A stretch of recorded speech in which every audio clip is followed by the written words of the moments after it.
natamani sana kuwa na wewe, lakini Kali, mbona sikuelewi? nahisi kama vile mimi sio mtu sahihi kwako. Nahofia wewe kubaki peke yako, kwani hivi sasa nafikiria sana kuhusu watu wangu waliopo Akida. Wapo katika mazingira gani? Kali, sikuelewi. Najua itakuwa ngumu kunielewa Milezo, ila kwa sasa nafikiria kuhusu swala la kulipa kisasi. Nipe nafasi niweze kwenda kulipa kisasi, na nakuahidi nitarudi nikiwa salama salimini.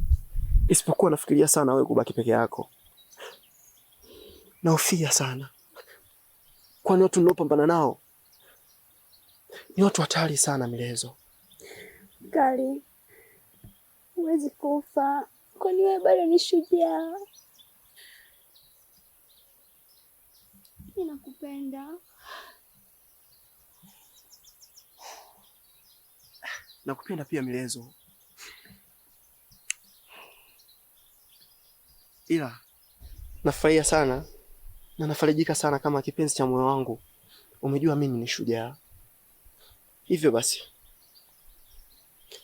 naomba unipe nafasi ya kwenda kulipa kisasi, na nakuahidi nitarudi salama, kwani mizimu ya Azigo pamoja na Kidavimo naamini ipo upande wangu.